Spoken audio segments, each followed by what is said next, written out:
Ce programme vous est offert par Ilco Cash.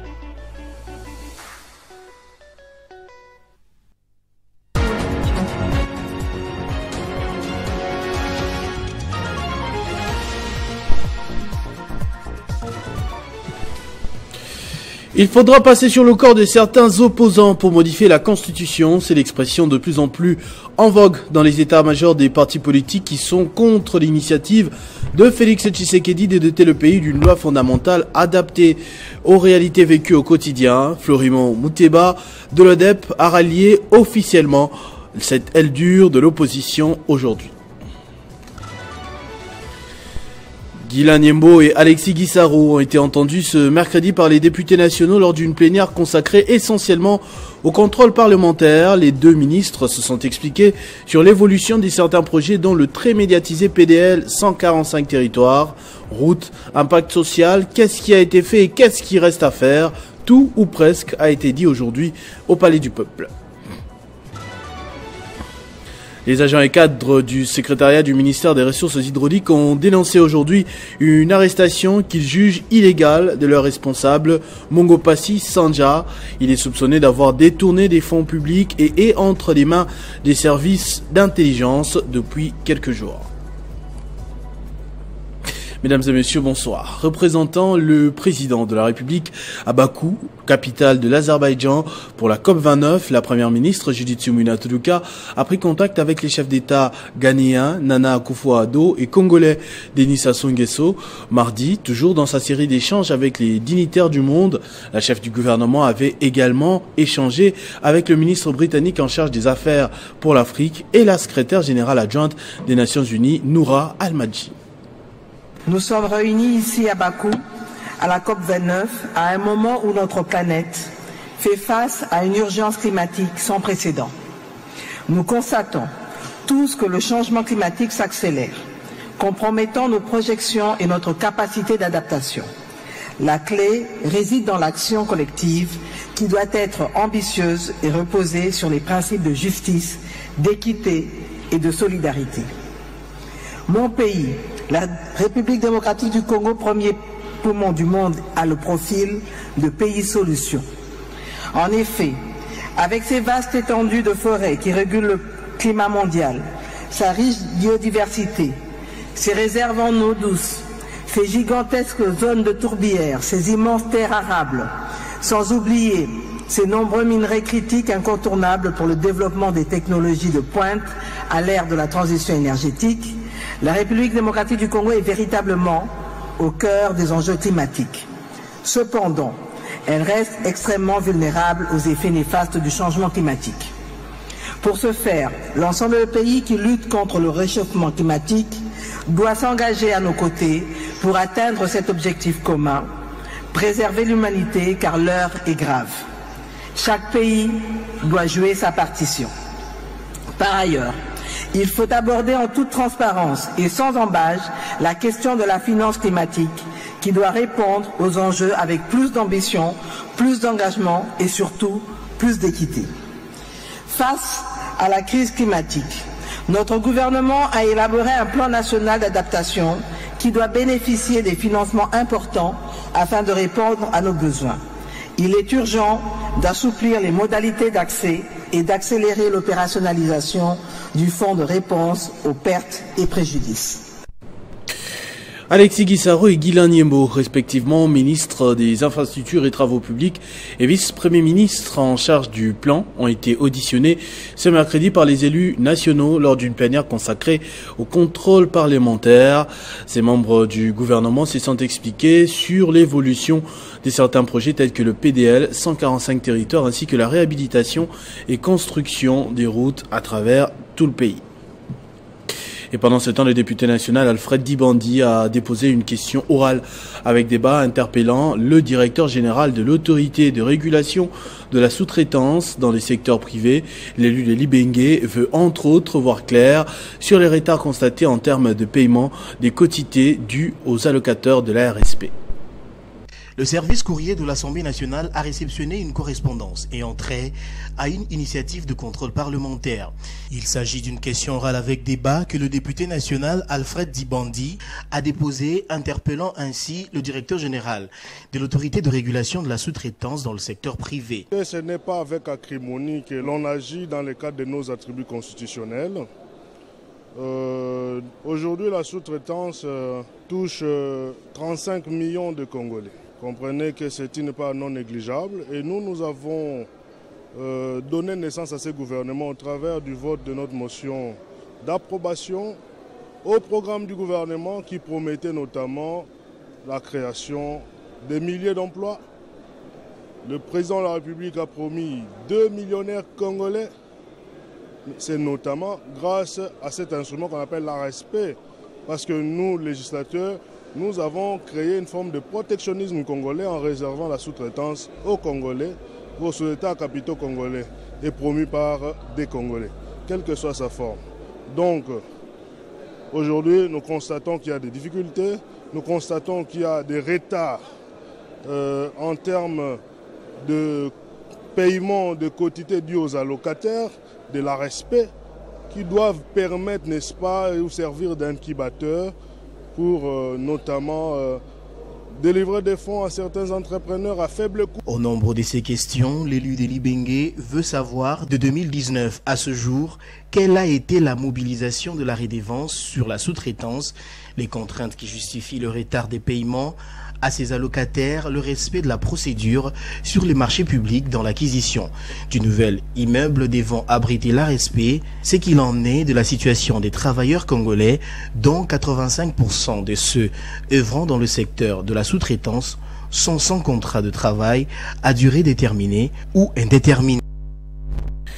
Révision ou changement constitutionnel. Félix Tshisekedi, Augustin Kabouya et son parti politique, l'UDPS, n'auront pas un boulevard vide en face malgré tous les arguments présentés jusque-là, connu comme patron d'une ONG qui se limitait à dénoncer la mégestion dans les affaires publiques. Florimond Mouteba rejoint officiellement ce jour la lutte politique contre le changement de la Constitution tel que souhaité clairement par le président de la République. Les représentants légaux de l'ODEP se battent désormais aux côtés de Sesanga et compagnie qui ont annoncé d'user de tous les moyens possibles pour barrer la route à ceux qui veulent changer la loi fondamentale en vue de permettre au chef de l'État de demeurer plus longtemps au pouvoir. Ne touche pas à ma constitution, c'est la motivation qui les réunit à ce jour. C'est une plateforme citoyenne, le sursaut national contre le changement de la Constitution et le troisième mandat qu'on recherche éperdument à travers cette révision de la Constitution. Donc nous sommes heureux d'annoncer qu'aujourd'hui, à cet appel, nous avons une personnalité éminente reconnue dans le monde de la société civile pour sa lutte pour la bonne gouvernance, sa lutte contre la corruption et la bonne gestion des deniers publics. Heureux de compter parmi eux une voix qui porte le président du conseil d'administration de l'Observatoire de la dépense publique ODEP, le professeur Florimond Mouteba. Il vient adhérer à ce mouvement citoyen dénommé Sursaut patriotique et motive son adhésion. Tous les Congolais, toutes les personnalités à faire de même, que nous soyons des millions à signer cet appel, parce que qu'est-ce que le changement, qu'est-ce qu'une constitution a à voir avec le développement d'un pays? Nous ferons tout, nous, pour mobiliser la société civile autour de cette initiative. On fera tout pour ça, que nous puissions convaincre la population de ne pas accepter cette aventure. Il est prévu pour ce faire une marche pacifique le 16 décembre pour exprimer leur opinion sur cette matière sensible, le changement de la Constitution. Et déjà, ce jeudi 14 novembre, à la place Victoire dans la commune de Kalamou, la matinée sera marquée par une sensibilisation de masse. Revenons une fois de plus sur cet élément. Constitution des commissions pour assister les sinistrés des démolitions de Bipemba à Mbujimayi par la ministre des Affaires sociales, Action humanitaire et solidarité nationale. Après avoir pris connaissance de la situation, Nathalie Aziza Mounana promet son accompagnement aux victimes pour une assistance réussie. Après avoir pris à bras-le-corps La situation des sinistrés des démolitions des Bipemba. La ministre des Affaires sociales, Action humanitaire et Solidarité nationale, Nathalie Aziza Mounana, veut passer à la vitesse supérieure pour apporter l'assistance sociale et humanitaire, ce qui justifie la convocation de la réunion des constitutions des commissions, une représentation de 100 personnes sur les 38 000. Et c'est dans une émotion vive que s'est tenue la rencontre. Au nom du gouvernement national, la ministre des Affaires sociales a prêté une oreille attentive aux victimes qui se sont exprimées sans gêne. Tout le monde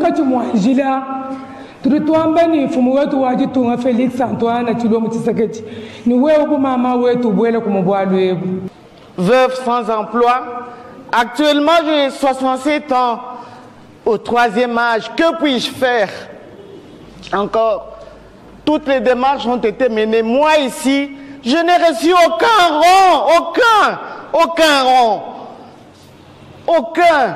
Je me retrouve devant cette méchante démolition. Je ne sais pas à quel sein me vouer. Et sur place, plusieurs cas ont trouvé solution en attendant la grande assistance sociale et humanitaire. Le gouvernement de la RDC, à travers les affaires sociales, a pris en charge les obsèques de ce sinistré qui a perdu son père des suites des démolitions. Très émue, Aziza Mounana dit qu'elle est venue identifier, évaluer, assister, accompagner le plus vite possible les familles. C'est après avoir pris contact avec les services de sécurité et des renseignements de la province. Après entretien avec les victimes, Nathalie Aziza Mounana s'est rendue sur les lieux pour constater la désolation et dommages, voir dans quelle mesure l'assistance sociale et humanitaire sera assurée par le gouvernement souminois le plus vite possible. Car le chef de l'État, Félix-Antoine Tshisekedi Tshilombo, tient à la réhabilitation des sinistrés de Bipemba, où il y a 802 foyers, 38 000 personnes sur 35 hectares qui attendent assistance. Au ministère des Ressources hydrauliques et électricité, l'arrestation du secrétaire général Mongopassi Sandja par les services d'intelligence pour détournement des fonds publics a suscité une vive tension ce mercredi. En sit-in, les cadres et agents du secrétariat général ont manifesté leur mécontentement face à ce qu'ils qualifient d'une arrestation illégale. La tension était vive ce mercredi devant les bâtiments du secrétariat général du ministère des Ressources hydrauliques et électricité. Pour cause, l'arrestation du secrétaire général Mongopassi Sandja par des agents des services d'intelligence pour présumer détournement des fonds publics. En colère, les agents du secrétariat général, qui rejettent toutes les accusations formulées contre leur secrétaire général, ont adressé un message au président de la République dénonçant les irrégularités ayant entouré l'arrestation de leur secrétaire général. On a cherché à saper l'autorité de notre sauveur, notre secrétaire général, le Pelé, que nous aimons tous. Le secrétaire général qui est aux arrêts aujourd'hui, arbitrairement, n'a pas encore totalisé une année au sein de notre administration. Vrai ou faux? N'est-ce pas que hier, on recevait la rétrocession de 500 francs, 700 francs. Pas plus que hier, nous étions dans des 200, dans des 300. Vrai ou faux? Aujourd'hui, nous avons commencé à toucher les 100 $, du moins de la rétrocession, depuis qu'il est là. Il est différent de tous les secrétaires généraux qui sont passés au sein de notre administration. Est-ce qu'on peut acclamer pour lui? Sollicitons la bonne volonté et l'implication de lui-même, notre papa suprême, son excellence, monsieur le président de la République, Yafachi Béton, et maman Soubinois, ainsi que notre ministre, qu'il s'implique, y compris son excellence, monsieur le ministre d'État de la Justice, de s'impliquer de cette situation. Parce que là où est incarcéré notre secrétaire général, ce n'est pas son juge naturel. Plusieurs griefs pèsent sur le secrétaire général aux ressources hydrauliques, notamment le détournement des primes de rétrocession des agents et cadres du secrétariat général. Désormais, la société Primera Gold devient DRC Gold Trading SA. La cérémonie de signature des actes marquant le changement de son appellation a été présidée par Jean-Lucien Boussa, ministre du portefeuille. Pour la petite histoire, DRC Trading SA a été créé en 2023 dans le cadre d'une jointe venture entre la République démocratique du Congo et les Émirats arabes unis. La cérémonie des signatures des actes marquant le changement de la dénomination sociale de cette société a été présidée par le ministre du Portefeuille à son office de travail. DRC Gold Trading SA a désormais pour actionnaire l'État congolais qui détient 55% des parts sociales, le fonds minier pour les générations futures ayant 30% et 15% pour la GECAMINE. Le ministre du Portefeuille, Jean-Lucien Boussa, et les directeurs généraux de ces trois entreprises ont signé les actes qui consacrent le nouveau statut de cette entreprise du portefeuille de l'État qui a pour mission la collecte de l'or produit de manière artisanale sur toute l'étendue du pays. Pour les ministres du portefeuille, cette cérémonie est une grande première. Si aujourd'hui, l'État actionnaire unique a ouvert les capitales à deux autres actionnaires, notamment le FOMIN et la GECAMINE, qui rentrent dans les capitales avec respectivement 35% pour le FOMIN et 15% pour la GECAMINE, l'État détenant 55%. Même son de cloche de la part du directeur général des DRC Gold Trading, M. Joseph Kazibaziba. C'est vrai que le défi reste énorme, celui de ramener dans le circuit officiel à toute la quantité d'or extrait de manière artisanale. Pour une petite histoire, Primera Gold a été créé en 2023 dans le cadre d'une joint venture entre la République démocratique du Congo et les Émirats arabes unis. Le partenaire étranger s'étant retiré, l'État congolais était resté le seul actionnaire. C'est ainsi qu'il a ouvert le capital à ces structures, à savoir la GECAMINE et le fonds minier. Le patron du portefeuille trouve en cette cérémonie un moyen d'exploiter les ressources et les capacités nationales en vue d'accroître les richesses de la République démocratique du Congo. Après 4 mois des travaux au sein de la commission paritaire chargée de la révision de la convention collective du Centre d'expertise, d'évaluation et de certification des substances minérales précieuses et semi-précieuses, CEC, établissement public, le banc employeur et le banc syndical ont procédé à la cérémonie de clôture des travaux en présence du directeur général du CEC, Freddy Mwamba Kaninkou.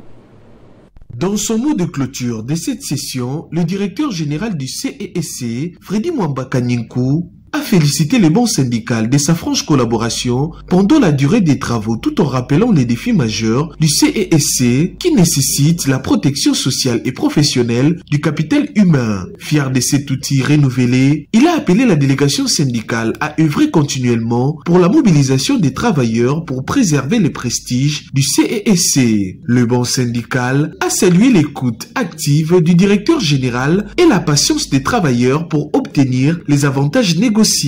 Nous sommes fiers de ça parce que ça sera un document de référence en toute situation possible. Les cas sociaux, les cas de sanctions. Et ça va nous permettre à bien travailler pendant notre mandat et à aider aussi notre mère nourricière qui est le CIC à bien continuer toujours à produire ce que nous sommes en train de faire par l'aide de Dieu.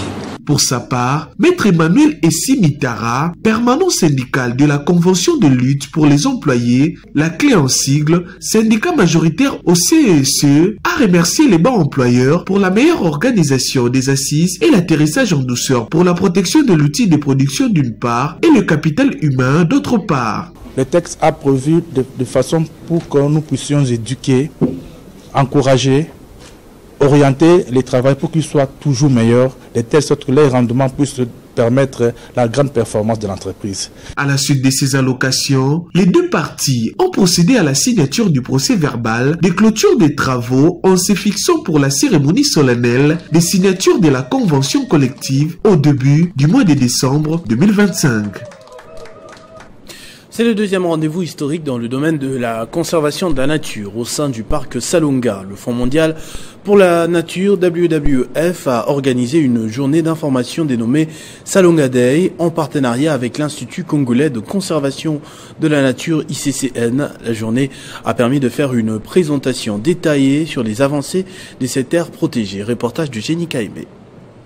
C'est la salle du restaurant 19 dans la commune de Lagombe qui a servi des cadres pour cette journée dénommée Salonga Day. Cette journée d'information a permis au VVF et l'ICSN qui ont la cogestion de cette aire protégée de faire un état des lieux sur les avancées enregistrées, les attentes ainsi que les défis à relever. Objectif, pérenniser les résultats déjà obtenus sur les terrains. Ce deuxième rendez-vous historique dans le domaine de la conservation de la nature a été aussi une occasion pour les intervenants d'insister sur les avancées en matière de modernisation et professionnalisation du parc de Salonga. Le directeur national de VVF, Laurent Magloire Sommet, et Jeff Mapilanga, représentant du DG de l'ICSN, Yves Milan Ngangay, expliquent tour à tour. C'est la guerre qu'on est en train de gagner. Donc je voudrais inviter à ce que nous fassions preuve de résilience. C'est le maître mot que je voudrais. Et d'indulgence et de compréhension et d'un engagement collectif. Ceux qui ne l'ont pas encore fait, ils ne vont pas les comprendre. Mais ça c'est notre métier, on connaît ça. Vraiment, félicitations. Je sais que quand vous allez rentrer, ne manquez pas de féliciter aussi tous ces hommes de terrain. Parce que c'est avec eux que vous entrez dans ce grand travail. Et il faut qu'ils sachent qu'au plus haut niveau, nous commençons à être satisfaits. La cérémonie a également connu la participation de Castan Chut, directrice internationale de VVF. Le VVF et l'ICSN, en tant qu'éco-gestionnaires, réaffirment leur engagement de travailler en synergie pour l'amélioration de la situation du parc Salonga. Les adhésions des grandes figures politiques du pays se poursuivent au sein de l'ARDEV. Parti cher à Jacques Kaboula Katoué, les nouveaux membres, on peut citer Rita Bola, gouverneur honoraire du Maïndombe, le vice-gouverneur honoraire d'Ikwilu, Nicolas Boulukungu, Sandra Moulanga, épouse de l'ambassadeur de la RDC au Burundi, et des personnalités venues d'autres provinces dans l'Équateur qui ont reçu leur fiche d'adhésion ainsi que les insignes du parti. La cérémonie d'accueil de ces nouveaux membres s'est déroulée au siège du parti en présence de son autorité morale, son Excellence Jacques Kaboula Katoué, qui avait à ses côtés les secrétaires généraux, les fédéraux, les membres d'honneur du parti, sans oublier la grande foule des militants, fils et filles de Ardev, qui ont accueilli à bras ouverts ces nouveaux adhérents. Des grandes figures de la politique congolaise venues de presque partout en RDC, afin d'accompagner la vision du chef de l'État à travers Ardev. Ces derniers ont été présentés aux autres membres par le secrétaire général adjoint Jean Saka, les uns après les autres. Le président national de Ardev sera ensuite invité pour officialiser leur adhésion en leur offrant personnellement des insignes du parti. Prenant la parole pour souhaiter la bienvenue à ses hôtes dans ce parti qui, à une année seulement depuis sa création, a fait des preuves de grandes réalisations, le camarade président Jacques Kaboula Katoué a rendu grâce à Dieu pour cette opportunité de recevoir des nouvelles figures, et pas les moindres, déterminés à pousser encore loin le parti, et s'est dit honoré et fier de les recevoir. Il les a par la suite remerciés pour leur choix à Ardev. Jacques Kaboula Katoué a par la même occasion félicité la fédération du Haut-Katanga que dirige avec ferveur le camarade David Daouté Katoué pour l'accueil qu'elle a réservé aux nouvelles recrues du parti et pour le comportement exemplaire que fait montre les membres des Ardev. La plupart de ceux qui ont adhéré aujourd'hui, c'est des gens qui m'ont vu, qui m'ont observé et ils ont apprécié mon comportement. Le leadership réside dans l'humilité et la simplicité. Le leadership n'est pas ma épaulette. Donc, les gens qui viennent avec nous, marcher avec nous, ils ont trouvé des valeurs au sein de RDF. Nous nous sentons honorés plus que vous. De voir des gens honnêtes, des gens corrects, des gens intelligents. Avec son slogan « C'est encore possible », RDF vient de prouver aux yeux de tous qu'il est et restera le parti qui accompagne valablement les actions du chef de l'État, Félix Antoine Tshisekedi Tshilombo, pour le développement intégral de la RDC. Pour se rassurer de l'effectivité des enseignements dans les écoles publiques dans la province du Holomami, après 2 mois de grève, Le ministre provincial de l'Éducation, Yolo Raphaël, a effectué une ronde dans différentes écoles de la place. Pour s'imprégner de l'effectivité des enseignements à Kamina, chef-lieu de la province du Olomami, après 2 mois de grève déclenchée sur toute l'étendue de la République démocratique du Congo, le ministre provincial de l'Éducation, Recherche scientifique et Nouvelle Citoyenneté, l'honorable Ngoyolo Raphaël, accompagné de l'inspecteur principal provincial et les sous-prophètes, a effectué une visite dans différentes écoles de la place.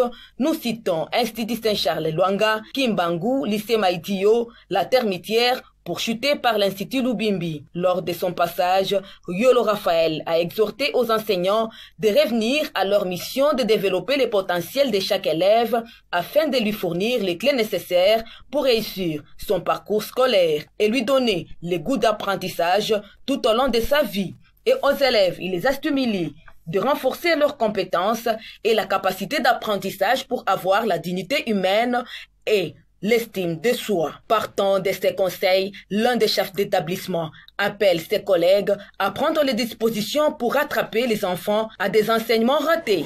Nous sommes très contents de le recevoir. Il a trouvé une école ordonnée qui évolue déjà normalement. Nous connaissons que c'est une école phare et nous voulons donner ce service à notre population de Kamina. Et au finish, il a donné les motifs de sa visite. Nous sommes venus voir comment l'évolution de cours dans les différentes écoles. Alors, c'est bon, ça promet ici, nous trouvons qu'on étudie bien.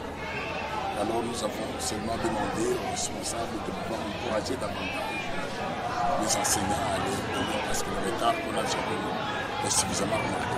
Il faut qu'on continue. Nous avons exhorté les parents à bien entretenir les enseignants et évidemment aussi la direction donc de les motiver davantage par des conseils. Ce journal est terminé, je vous en rappelle tout de suite les principaux titres. Il faudra passer sur le corps de certains opposants pour modifier la Constitution. C'est l'expression de plus en plus en vogue dans les états-majors des partis politiques qui sont contre l'initiative de Félix Tshisekedi de doter le pays d'une loi fondamentale adaptée aux réalités vécues au quotidien. Floribon Mouteba de l'ODEP a rallié officiellement cette aile dure de l'opposition aujourd'hui. Guilan Yembo et Alexis Guissaro ont été entendus ce mercredi par les élus nationaux lors d'une plénière consacrée et essentiellement au contrôle parlementaire.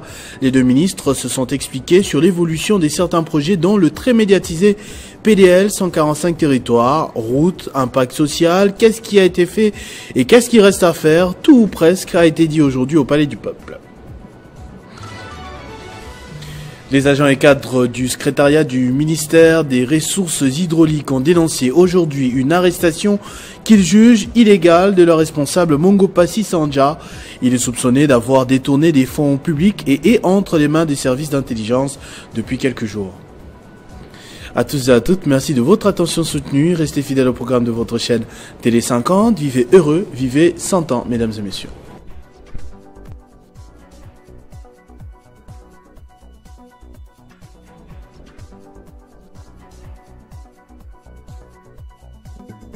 Retrouvez toute l'actualité en continu sur www.tele50.cd.